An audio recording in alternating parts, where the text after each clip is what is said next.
So we're going to give you each 2 minutes to do a closing statement and tell everyone in this room why you're the best person to vote for them.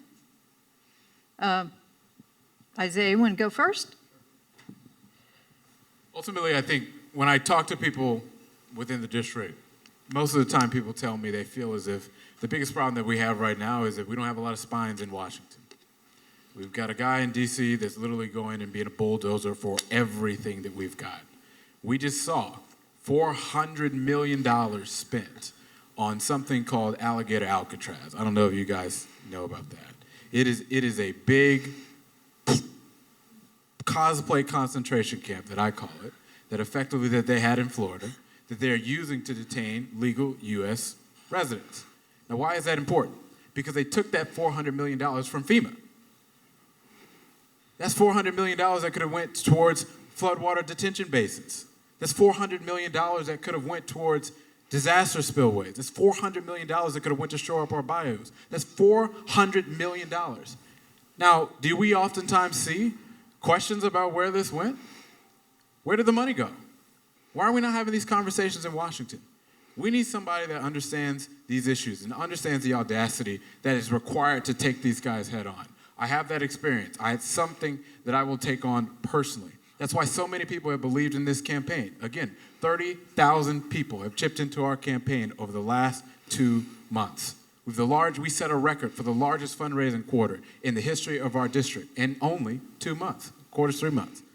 And we're excited because we're going to continue that momentum to go all around the district, to communicate to our friends and neighbors and let them know. That's why we're excited to have the biggest block walks every week, the biggest phone banks every week.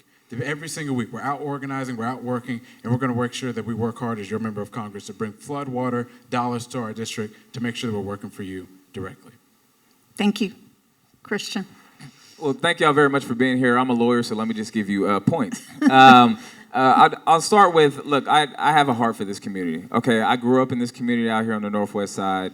I told you about the schools that I went to. When I'm talking about these communities, like, this is near and dear to my heart, and I deeply believe in the service that helps us better our communities every single day. The second thing is I've done the work, okay? As county attorney for the past 4 years, I've worked on just about every single issue that you're gonna need your member of Congress to work on. When we were dealing with the I-45 expansion, where you had Secretary Buttigieg at the Department of Transportation, you had Chairman Bugg at the Texas Department of Transportation, you had a mayor, you had a county, 4 levels of government. I was the person who stepped in and made everybody work together to get something done. Like, I've done the work each and every day. And the third is we're just running the best campaign. We've outraised every single candidate in this race by very much. We've worked hard to get support at the community level, at the small business level, folks, faith leaders, other elected officials. We're running a broad coalition campaign to ensure that I can represent each and every person when I get elected to Congress. But like I said, even if the lines end up changing, I'm going to be a resource for you in any way that I can to make sure that we're better in the neighborhoods out here. I'm Christian Menifee. I'm so grateful y'all took the time this morning, and I hope that I have your support for Congress in the 18th Congressional District. Thank you. Thank you, all three of you, of course, and especially both of you for staying and conversing with us in this convoluted state of representation that we are currently existing in. We really, really appreciate it.